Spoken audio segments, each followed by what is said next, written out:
मुंबई विमानतळावरील 2000 कर्मचाऱ्यांच्या भूमिपुत्रांच्या रोजगारासाठी आता शिवसेना प्रणित युनियन आक्रमक झालेली आहे। आपल्यासोबत आमदार मुरजी पटेल आहे, ज्यांनी आता एअरपोर्ट अथॉरिटीची भेट घेतलेली आहे। आपण त्यांची बातचीत करणार आहोत। बऱ्याच लोकांसोबत तुम्ही भेट घेतली, एअरपोर्टच्या युनियनच्या माध्यमातून तुम्ही भेट घेतली। काय नेमका हा सगळा विषय आहे आणि 2000 कर्मचारी बेरोजगार का होत आहेत? हे बघा, हा कंपनीचं जे टेंडर आहेत ते 31 मार्चला संपत आहे। हा संपल्यावर 2000 कर्मचारी आपले मुंबईकर आहेत ते बेरोजगार होणार आहेत। म्हणून आज आम्ही पत्र एअरपोर्ट अथॉरिटीला दिलेले आहेत।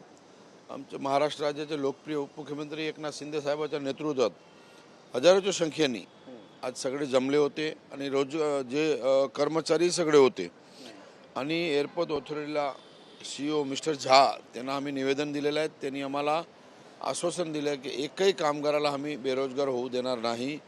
याच्यात काही मागे पुढे झाला तर शिवसेना रस्त्यावर उतरेल।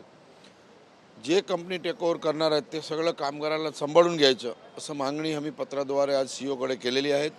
दुसरा विषय, ज्याचं टेंडर संपते त्याचे एक फिक्स्ड डिपॉझिट असते एअरपोर्ट अथॉरिटीकडे, ते आम्ही ते फिक्स्ड डिपॉझिट द्यायला सांगितलं की तुम्ही थांबवून ठेवा।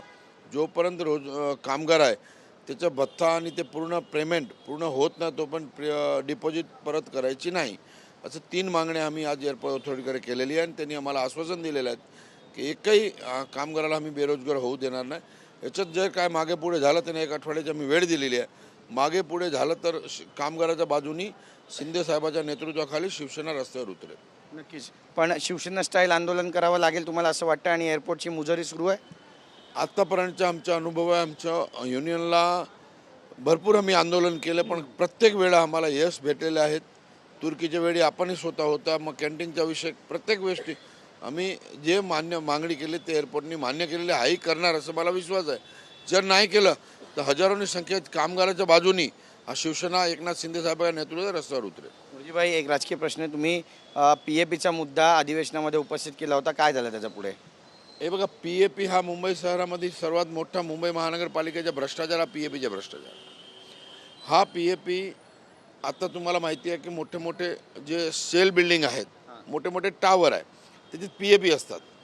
त्याच्या एक फ्लॅटची किंमत जवळपास 2.5-3 कोटीच्या घरात असते आणि ते PAP मुंबई महानगरपालिकेचे इस्टेट डिपार्टमेंट हा वितरित करत असतो।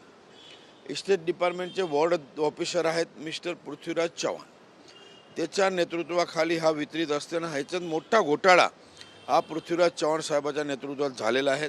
त्याची मागणी मी अधिवेशनातही केलेली आहे। सोमवारी मी आणि माझ्याबरोबर आम्ही काही आमदार CM आणि DCM साहेबांची वेळ घेतलेली आहे। त्यांनाही पत्र आम्ही देणार आहे, यांची इन्क्वायरी लावणार आहेत। यांची जर चौकशी केली जवळजवळ 2000 कोटीचा भ्रष्टाचार हा लवकर तुम्हाला बाहेर दिसेल। नक्की, धन्यवाद आमची बातचीत केल्याबद्दल। तर आपण पाहतोय आपली भूमिका या ठिकाणी मांडली आणि एअरपोर्टमध्ये 2000 भूमिपुत्रांच्या डोक्यावर जी टांगती तलवार आहे बेरोजगारीची, त्या संदर्भात CEOंची भेट झालेली आहे। नेमकं काय घडणार आहे पाहणं महत्त्वाचं ठरेल। कॅमेरा पर्सन योगेश गुरवसह गिरीश गायकवाड, TV9 मराठी, मुंबई।